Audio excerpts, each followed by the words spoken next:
that'll brew for a bit. Walking on Glass was Iain Banks' second published novel. It was also, I think, his second fiction novel, except that's probably not right on both counts. My name is Tim Smith Wordsmith, and this is the third video of an Iain M. Banks series, or Iain Banks series. We're going to do both. Fair warning, there's going to be spoilers for Walking on Glass, a book that was released 40 years ago. So if you find this video interesting or informative or useful, do let me know by commenting, subscribing, or just liking. Thank you.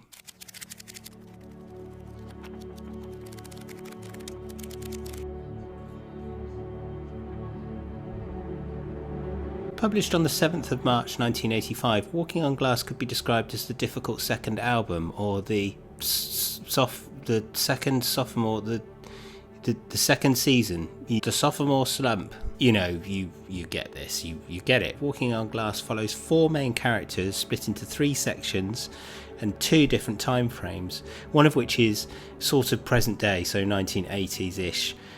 London, North London, Islington, and the other one is set in a far future Earth. That is the name of this place. That is where this castle is, on Earth, towards the end of the planet's life. In a few hundred more million years, the sun will become a red giant, engulfing the inner planets of its system. In the meantime, with no moon anymore and having stopped wobbling and spinning, with only the castle as far as I know on the surface and all trace of previous civilizations and species of humankind just weathered away or ground beneath continental plates a billion years ago, this is your inheritance. Graham Park is the first character that we meet. He's in his early 20s, maybe 19, and he has a flamboyantly gay friend and man named Slater, who kind of follows him around for most of the story, who posits several actually really credible sounding science fiction story ideas. Oh, and he's quite politically outspoken. Graham, being a young man, a young art student man, possibly not very confident, is introduced by Slater to a walking red flag of a woman, Sarah Fitch. Except Graham isn't altogether innocent, or maybe Iain Banks isn't. I guess it depends on your perspective. She wore a summer dress with a high, elegant neck and big white hat. She had white shoes with round toes and rather old-fashioned large clumpy heels, and a silk or silk-look stockings or tights, which Graham thought were unnecessary for such a warm day. She leant against a tree looking beautiful. When she put her head back and put her arm behind her neck, he kept glancing, quickly, ashamed, at the dark length of curled hair and the exposed armpit. There are other examples of sections like that, and you know what? Every writer pours quite a lot of their reality into their prose. I mean, I've been the desperate man putting a very unsuitable woman on a pedestal, deconstructing what she says, how she acts, how she dresses, and then putting it into prose, pathetic prose. So I guess that's why this makes me cringe quite a lot. The fact that she turns out not only to be cruel but also broken in a pretty fundamental, perverted, weird way sort of twists me even further over it. When does observed narrative cross over into commentary on the author? Perhaps the answer lies in the fact that this, of course, was not Iain Banks' second novel. It was his first. He wrote it sometime in the late 70s, and he would have been probably in his mid-20s. So, you know, he's a young creative who lives in London, and he's got some struggles, and maybe we can identify with that. Perhaps with Walking on Glass we've got parts of his psyche all on display. I mean, of course we have. That's what I've just said. All writers pour themselves into their work. I don't know, if you've read Walking on Glass and you have a feminist perspective on this, then please do put it in the comments or drop me an email, whatever. I'd really like to hear it. Too much milk. That's okay though, because I'll just pour more tea in. Stephen Grout is a paranoid, possibly autistic individual who is obsessed over the fact that there is a them who are sabotaging his life. He believes he is a warrior, maybe a general, someone who has been banished to Earth to serve out a punishment for doing something wrong in a previous life. He sees clues all around him. He took out the atlas, opened it at a map of the world. He had drawn red circles around places like Suez and Panama, Gibraltar and the Dardanelles. He snorted with contempt at their ridiculous attempts to design a reasonable looking planet. Who did they think they were kidding? So the continents just happen to link onto each other, do they? Very handy. Any idiot could see it was all too carefully arranged to be natural. It has to be designed. Grout, as he's mostly referred to, is probably the most fleshed out character in the entire novel. He's always gaming what's about to happen, what he should be saying, or what other people's intentions should be. And, well, unfortunately, he almost always gets it wrong. I mentioned I believe he might be an autistic character earlier on, and there is some other characters within Iain Banks' book that sort of support that this is a trope within his body of work.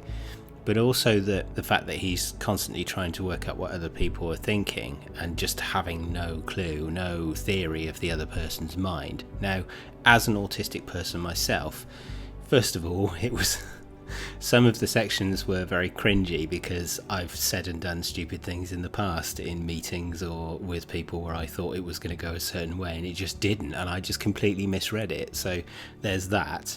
But also, it strikes me that characters like Grout, or characters in the world like Grout, who believe that everything is conspiracy, I think often what they're just trying to do is just make sense of the world. So someone who is autistic, or any number of the other things which ends in conspiracy, any number of the other ways of minds, the ways of thinking that end in conspiracy, sort of just strike me as a way to comfort oneself that there is an order to things. I'm certainly not the first person to say that, and it's worth thinking about. Except in Grout's case, he's probably right. Quiss and a Yayi, I'm going with a Yayi instead of a Jaji, although that's how it's spelled. I just think it sounds better. But I mean, you can say it how you want if you read this book. Are stuck in a castle on a barren world. Floors and the ceilings are comprised of glass aquariums where iridescent fish swim around in warm water. This is basically how the castle is both lit and heated. The walls are made of books filled with a variety of languages that Ayahi comes to understand over the course of the story. The huge castle is staffed by attendants. About half the height of either of the humans, it was dressed in a sort of grubby grey hood, held in place over the attendant's head and face by what looked like the brim of an old and worn red hat. It was squeezed down over the attendant's head, the top of the hood showing through where the hat's crown should have been.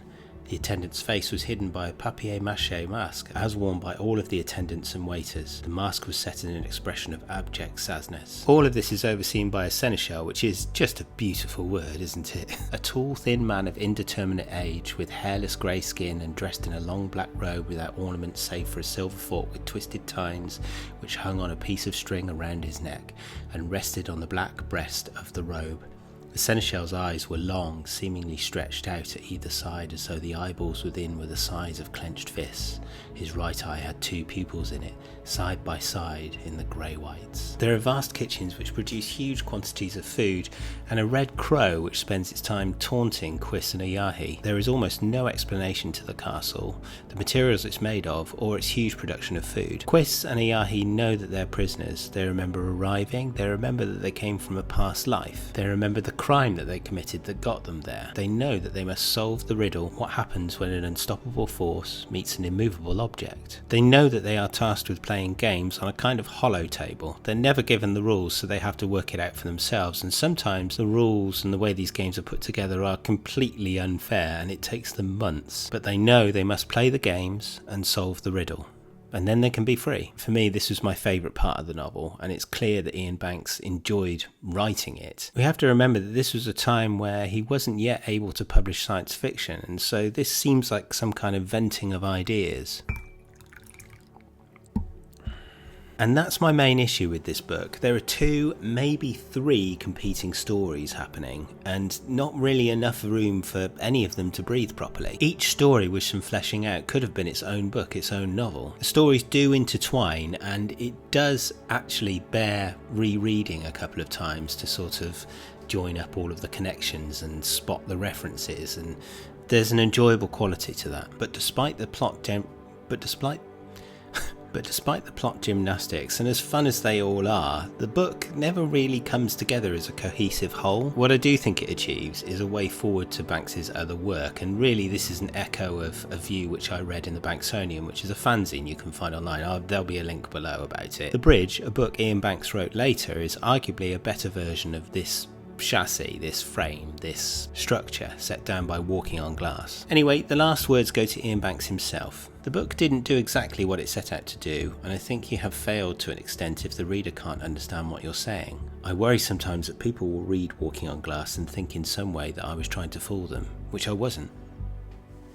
Take care.